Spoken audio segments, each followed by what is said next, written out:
नमस्कार दोस्तों, मैं डॉक्टर अभिनव खरे। आज हम ऐसे टॉपिक के बारे में चर्चा करेंगे जिससे कई लोग ग्रसित होते हैं, कई लोग प्रभावित होते हैं। उस टॉपिक का नाम है हेयर फॉल।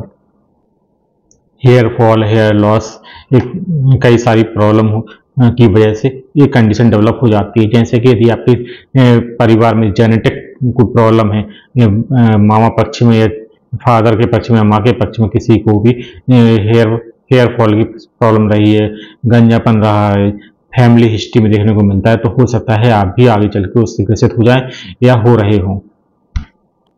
इसके अलावा जेनेटिक कॉज के बाद दूसरा मुख्य कारण होता है खान पान की अनियमितता यानी गड़बड़ी। तो जो विटामिन हमारे शरीर के लिए आवश्यक होते हैं, हेयर फॉल की में जो हेल्प करते हैं, बालों को हेयर फॉल से बचाने में हेल्प करते हैं, उनको हमें ज़्यादा से ज़्यादा लेना चाहिए। लेकिन हम खान पान ऐसा लेते हैं, जंक फूड ज़्यादा खाते हैं आजकल, भाग दौड़ भरी जिंदगी में जरूरत वाली चीज़ें होती हैं वो हम नहीं खा पाते हैं।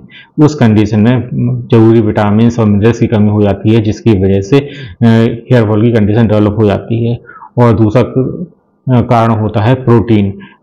हमारे हेयर होते हैं वो मुख्य रूप से प्रोटीन से बने हुए होते हैं। हम प्रोटीन भरपूर मात्रा में नहीं लेते हैं या प्रोटीन की जरूरत से ज़्यादा यूज कर लेते हैं, तब भी हेयर फॉल की कंडीशन डेवलप हो जाती है। दोस्तों, हेयर फॉल की जो कंडीशन होती है मुख्य रूप से किसी भी एज ग्रुप में हो सकती है और किसी भी पर्सन को हो सकती है। मतलब छोटे बच्चों को भी आजकल हेयर फॉल की समस्या आम बनी हुई है। छोटे बच्चे हुए, जो ग्रोइंग एज के बच्चे होते हैं, जो बच्चे स्कूल या कॉलेज में पढ़ते हैं, उनको भी हेयर फॉल की समस्या हो जाती है। या बच्चियाँ होती हैं, लड़कियाँ होती हैं, उनको भी हेयर फॉल की समस्या डेवलप हो जाती है। इसके भी कई सारे कारण होते हैं, टेंशन की वजह से या माइंड पे ज़्यादा ओवरलोड की वजह से ये हेयर प्रॉब्लम स्टार्ट हो जाती है। इसके अलावा जो बड़े होते हैं, जो नौकरी पेशा लोग होते हैं, उनमें भाग दौड़ भरी जिंदगी में या बाहर धूल भरे माहौल में रहने से हेयर फॉल होने लगता है। ज़्यादा ऑयली चीज़ खाने से, जंक फूड खाने से भी, ये धूप में रहने से, कड़ी मेहनत करने से भी हेयर फॉल होता है। ये किसी भी एज ग्रुप के व्यक्ति को हो सकता है, बूढ़ों को भी हो सकता है, छोटे बच्चों को भी हो सकता है, जवान हो सकता है, और किसी भी सेक्स वाले को हो सकता है। मतलब मेल फीमेल किसी को भी ये प्रॉब्लम हो सकती है। इसमें हेयर फॉल में किसी के बाल कम झड़ते हैं, किसी के बाल ज़्यादा झड़ते हैं। आज मैं इसी से संबंधित मेडिसिन बताने जा रहा हूँ। सबसे पहले दोस्तों, आप कोशिश करें जो आपको स्ट्रेस हो उसे अवॉइड करें और अपनी डाइट में प्रोटीन्स ज़्यादा ऐड करें, जैसे कि पनीर हुआ, सोयाबीन हुई, या इसी समय मूंगफली हुई, इनको ज़्यादा से ज़्यादा ऐड करें। दाल ज़्यादा खाएं, प्रोटीन वाली डाइट ज़्यादा लें। इसके अलावा आप सुबह सुबह एक्सरसाइज करें, योगा वगैरह करें, जिसकी वजह से जो खून का बहाव होता है वो सही तरीके से पूरी बॉडी में ऊपर से नीचे तक आराम से हो सके। दोस्तों, इस वीडियो में मैं डिटेल में चर्चा ना करते हुए सिर्फ दवाई के बारे में ही चर्चा करूंगा। आप दवाई आराम से नोट कर सकते हैं, चाहे तो कॉपी पेन में लिख सकते हैं। हो सकेगा तो मैं साइड में कहीं पिक्चर लगा दूंगा, आप उस पिक्चर से भी आराम से दवाई देख सकते हैं। तो सबसे पहले मुख्य मेडिसिन है वेस्टवेडेन। वेस्टवेडेन आपको 30 CH पोटेंसी में यूज करना है। दोस्तों, एक बात का विशेष ध्यान रखना है कि मैं जो दवाई आपको बता रहा हूँ उसी हिसाब से आपको दवाई का यूज करना है, तो आपको बहुत अच्छा लाभ मिलेगा। जो सबसे पहली मेडिसिन आपको लेनी है वेस्टवेडेन 30 CH पोटेंसी में। 2 बूंद सुबह, 2 बूंद शाम को और 2 बूंद रात में। दिन में 3 बार ले सकते हैं। ज़्यादा लेना चाहें तो आप दिन में 4 बार भी इसको ले सकते हैं। 2 बूंद दिन में 3 से 4 बार आप यूज करें। इसको आप डायरेक्ट टंग पर ले सकते हैं।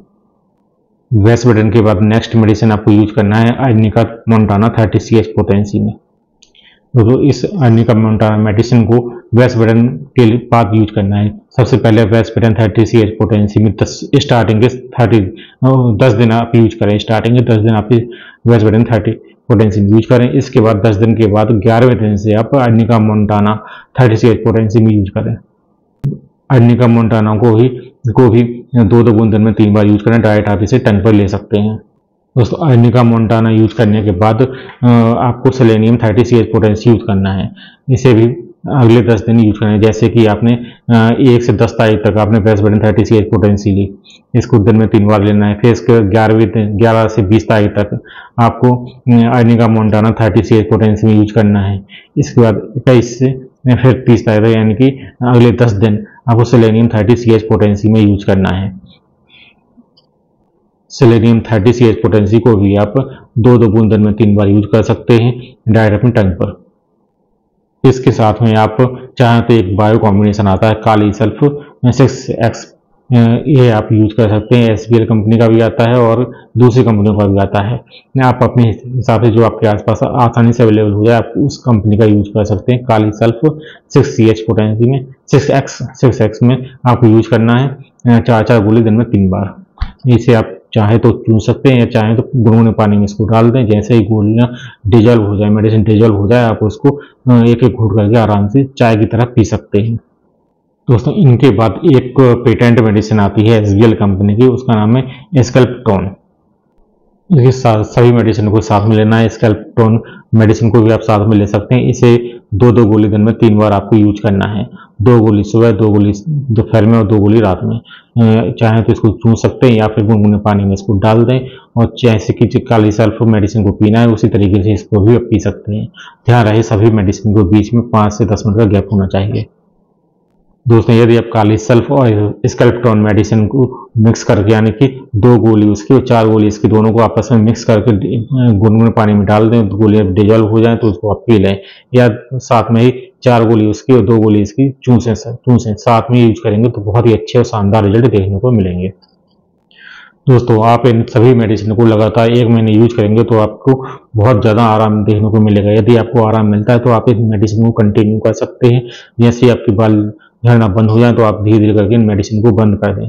मैं फिर से एक मेडिसिन को एक बार रिपीट कर देता हूँ। सबसे पहले वेस्टबेडेन 30 पोटेंसी में पहले 10 दिन आपको यूज करना है। इसके बाद अर्निका मोंटाना 30 पोटेंसी में अगले 10 दिन इसका यूज करना है और लास्ट में सेलेनियम 30 पोटेंसी, इसको भी आपको अगले 10 दिन यूज करना है।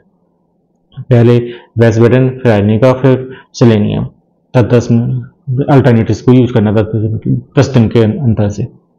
और इसके अलावा जो टैबलेट होते हैं काली सल्फ 6X और एस्कैल्प्टोन, इन मेडिसिन को मिला करके आपको यूज करना है। इन सभी मेडिसिन को आप लंबे समय तक यूज करें। आराम मिलता है तो कंटिन्यू लें और यदि आराम नहीं मिलता है तो इसके भी कुछ मेडिसिन आती हैं, वो मैं आपको कुछ दूसरे वीडियो में आपको मेडिसिन बताऊंगा। लेकिन आप इन मेडिसिन को आप कंटिन्यू करते हैं तो आपको 100% आराम मिल सकता है। दोस्तों इसके अलावा एक कॉम्बिनेशन होता है, मदर टिंचर का कॉम्बिनेशन होता है, उसको आप मिक्स करके उसको आप यूज करके अपने ऑयल में मिला लें या डायरेक्ट आप उसको अपने स्कैल्प पे अप्लाई करेंगे तो आपके जो बाल झड़ने की समस्या है उसमें आराम मिलता है। यदि आपके बालों के अंदर जो जड़ होती है बालों की वो अंदर है और बाल स्कैल्प पूरी तरीके से चिकना नहीं हुआ है, अंदर स्कैल्प में जड़ें हैं बालों की, तो बाल दोबारा ग्रोथ होने के भी चांस रहते हैं। उसके बारे में मैं फिर कभी चर्चा करूंगा। लेकिन शॉर्ट में उसके कुछ 2-3 मेडिसिन आपको बता देता हूँ, जैसे कि जेबुरेंडी, कैलेंडुला, ये सब मेडिसिन को मिला के एक मिक्स कॉम्बिनेशन तैयार किया जाता है।